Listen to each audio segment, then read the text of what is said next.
The stillness of another night has fallen over Collinwood, but the stillness is deceiving. For in the old house on the Collinwood estate, a strange alliance has been formed, an alliance between the living and the dead.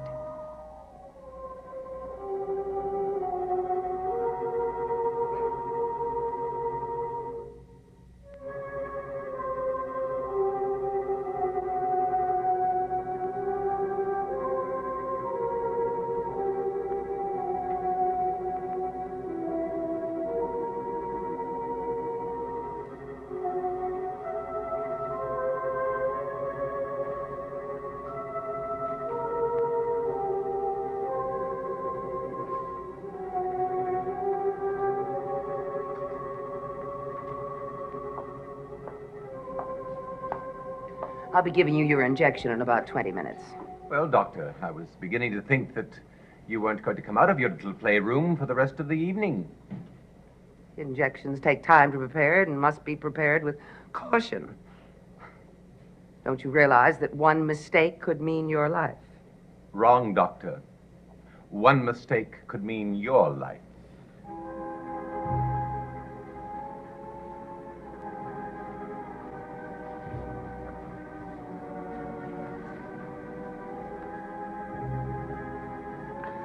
You haven't put that album down all evening. It isn't as though you hadn't seen it before.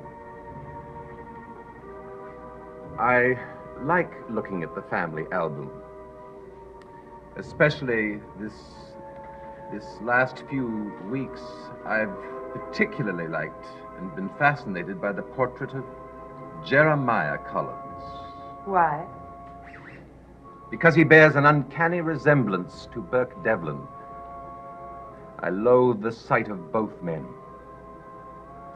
And now, if only Burke Devlin could be as dead as Jeremiah Collins, I think I'd be a most contented man.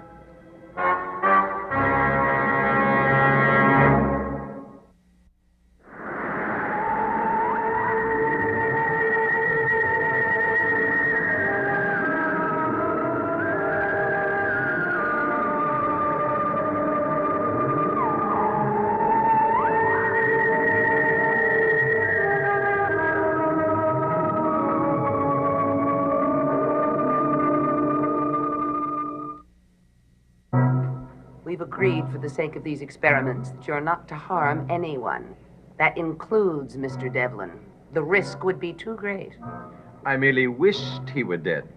I didn't say that I was actually going to kill him. But you'd like to, wouldn't you?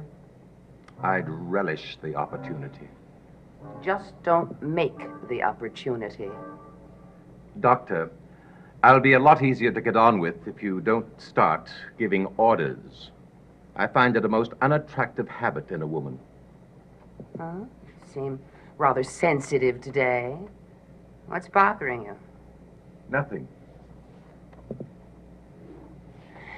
You've been unusually preoccupied with that album for the past few days. I find browsing through the family album a relaxing exercise. I doubt that. And I don't think you're doing it just to look at the pictures. I think there's something else that's disturbing you. Something about your family. Doctor, you're beginning to annoy me. In fact, I think it has to do with a specific member of your family. Could it be a child, Barnabas? Could it be your sister, Sarah? Don't be absurd. Little Sarah's been dead for almost 200 years.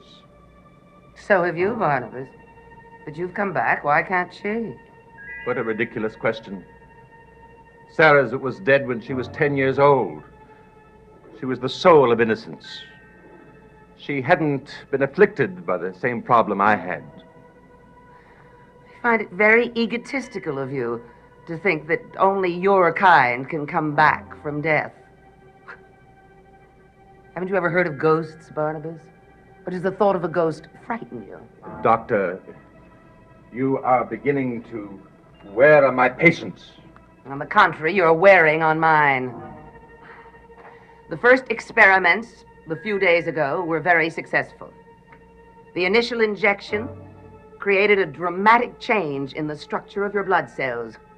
But there's some emotional disturbance that you've been having that's been very detrimental to our experiments. I haven't the vaguest idea what you're talking about. I am talking about the possibility of the failure of these experiments. Oh, now, neither of us are fools, Barnabas. We both know that there's been talk of a little girl having been seen in these woods.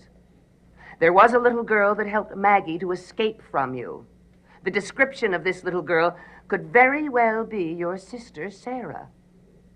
Now, if Sarah has indeed returned, we must find her before she destroys our plans. There's no if about it. She has come back.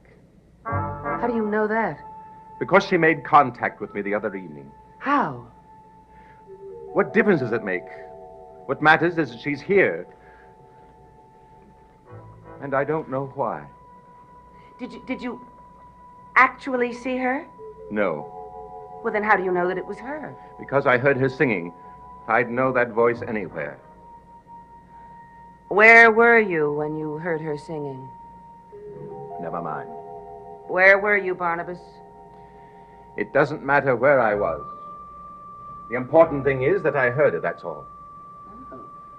I think where you were might very well have something to do with why Sarah tried to contact you. Where were you, Barnabas? In Maggie Evans' room. I went to visit her to make certain that she knew as little as you said she did. Maggie's room. You couldn't take my word for it. Frankly, no. I had to convince myself that Maggie Evans was no longer a threat to me. I discovered that I had good reason to. Do you mean to say that Sarah actually stopped you from killing Maggie? I told you. I heard the song that she used to sing, and I began looking for her. Well, why didn't you kill Maggie first and then look for her? I don't know. I think you do. Doctor, it's time for the injection. The injection can wait. I want to know why a little girl of 10 can make you react this way. What special powers has little Sarah? I don't think you'd understand, Doctor. Try me. Sarah was an exquisite child. She was the sum of everything that made living on this earth worthwhile. Her innocence, her simple beauty elevated her. And the holiness of her heart's affections were pure and gentle. I loved her in a way that I loved no other human being. But I don't understand what's happening now. By what process has she come back? And why? Has it occurred to you that perhaps it was you who brought her back? It's ridiculous. It isn't as ridiculous as it sounds. It's altogether possible that you could have willed her to come back. Unconsciously, of course. But why? Maybe because she symbolizes that side of yourself that you've lost. I wish I were able to see her and talk to her. I think we ought to think of ways of making that possibility come true. Well, we can go downstairs now. It's time to give you that injection.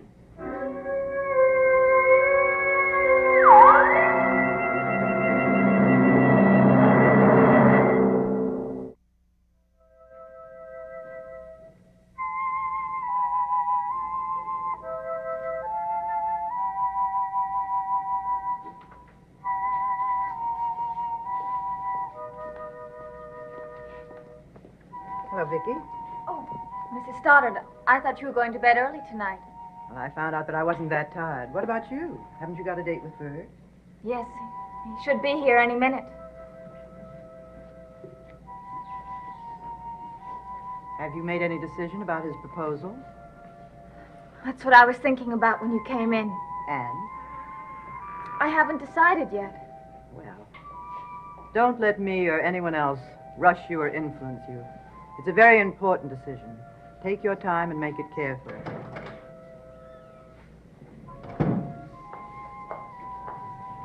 Oh, good evening, Mrs. Stoddard. Good evening, Miss Hoffman. You must be very dedicated to your work. Why do you say that? Well, you devote every day to it and most of your evenings. I think your cousin Barnabas is partly responsible for that. The man's knowledge of the past is endless and fascinating. Once I start talking to him, I find it difficult to stop. Hello, Miss Hoffman. Hello.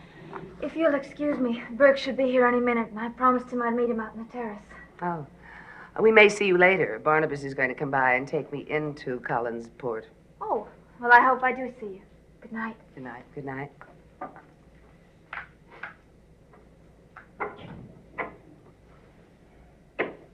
She's a lovely girl. Yes. Well, Miss Hoffman, I'm interested in knowing what kind of progress you're making with your research. Matter of fact, I want to discuss that with you. I was going through some of Barnabas's books in the library, trying to find out something about one of your ancestors who remains a mystery to me. Who was that? Sarah Collins. Can you tell me anything about her? Well, I'm afraid I can't. I know that Sarah died when she was a little girl, but that's about all. Well, there may be something in the main library here at the house. Why is Sarah's life so important to your research? Oh, it isn't all that vital. We historians sometimes tend to get sidetracked by some curiosity about unimportant things. I'm glad we're having this talk, Miss Hoffman. We've never really discussed your work in detail, and I'm interested in knowing more about it. Well, I think you might find it easier to understand if you were to read the book. Of course, you will be the first person to read it before it's published. Well, I look forward to that. What other books have you written? Oh, my books have mainly been of interest to scholars. I don't think you'd ever have heard of them. Miss Hoffman, I didn't leave Collinwood for 18 years. In that time, I did a great deal of reading. I might surprise you. You already have. I must confess that I'd heard you were something of a recluse. I certainly was not prepared for the generous and gracious person that you are. Thank you. Those 18 years must have been a great emotional drain. Yes, they were. But you survived, and you've made a new life for yourself, and I think that's admirable. If you're as nimble with the written word as you are with the spoken word, Miss Hoffman, you must be a very interesting writer. Why do you say that? Well, when we started this conversation, you were the subject. And abruptly, I became the subject. I find that very interesting.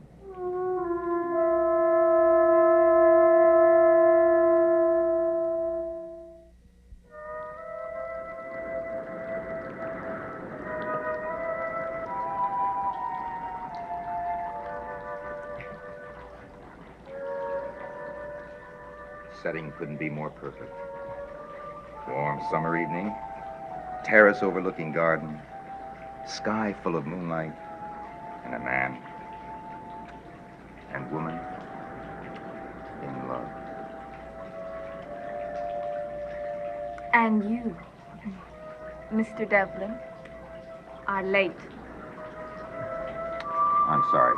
I got hung up in town with Blair. Is there any time, day or night, when you won't work? I think this is something I should know before I give you my answer. Well, I've never been a 9-to-5 guy. If I had to live the same routine day in and day out, I'd go stir crazy. But isn't every marriage supposed to settle down into some sort of a routine? Oh, yes, but the routine depends on the two people involved. Now, I'll admit you'll find me an unpredictable character, occasionally temperamental, sometimes maybe even a little unreasonable. You But I sound can promise you one thing. You'll never be bored with me. There won't be one dull moment in our lives. You sound as though you have my mind all made up for me. Well, I'm a little impatient when it comes to waiting for anything. A habit I developed in business. Well, what sort of business did you have to see Mr. Blair about at this hour? Oh, nothing earth-shaking. He was just getting some information for me from London. Information about what? Hey, we're getting off the subject, aren't we? Which was supposed to be you and me, remember? Huh? But, Burke, do you realize how little I know about you? All I know is how I feel about you. But I don't really know you. What you've done, where you've been, or how you got to where you are today. It isn't really necessary to know all those things. But I think it is. I think that I should know everything about the man who's asked me to marry him. Vicky, I didn't propose to you so that we might be able to go back and discover the past together. I can offer you love, and as much security as any woman could want, and I hope as much happiness. But I can only do it in terms of the future, not the past. The past has already been lived. There's nothing we can do to change it, so let's forget it, shall we? Oh, look, I'm sorry. I'm sorry if I'm rushing you. Of course, you have a perfect right to take all the time you think you need.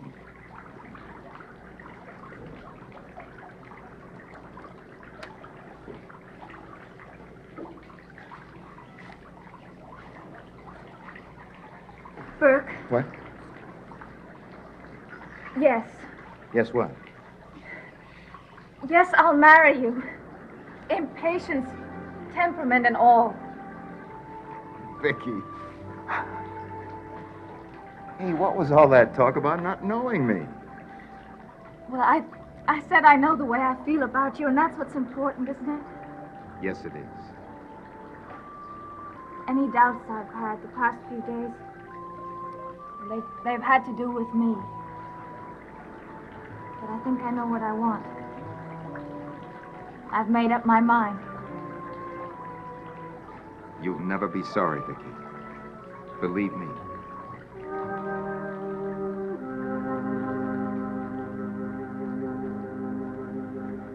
Good evening, Elizabeth. How are you, Barnabas? Well, thanks to Miss Hoffman, I've never felt better. Miss Hoffman? Yes, she's been filling my evenings with very pleasant and stimulating conversation. I only hope her research keeps her with us for a good long time. Thank you. Miss Hoffman, my cousin may be rather shy and retiring at times, but there are those who think he has the monopoly on old world charm.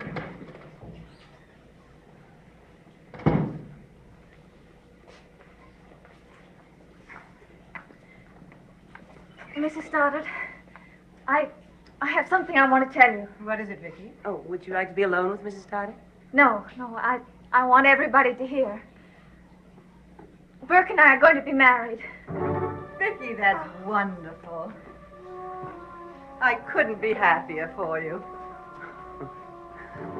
Have you set the date yet? Oh, no, we just got around to settling the question. Oh, I hope you'll be very happy, Vicky. Thank you. All I right. know that I will. Oh, that's tomorrow night. Hope you have a wonderful one. Jeremiah.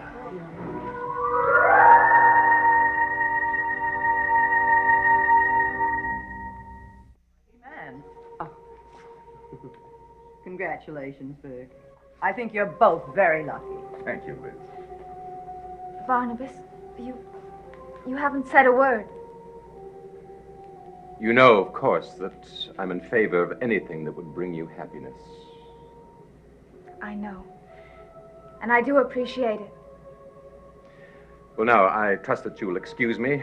I promised Miss Hoffman that I would take her into town, and it is getting late. Of course.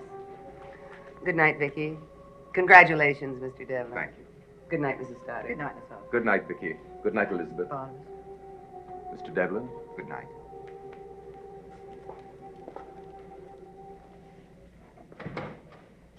Sometimes I don't understand Barnabas at all. He was in such good spirits when he arrived. When he left, he seemed rather depressed. The thought of that lovely girl being married to someone as crass and vulgar as Bert Devlin is appalling. She's in love with him. Don't you understand that? It's not a question of understanding. I don't believe it. Well, don't delude yourself. Doctor, how much longer will our experiments take And what are the chances of complete success? Well, just a few more weeks. And the chances of success depend completely upon your cooperation. Very well, then. You have my complete cooperation. What brought this on? When you are successful, I will then turn my attention towards bringing Vicky to the kind of love that Burke Devlin could never give her. And the marriage that was just announced will never take place.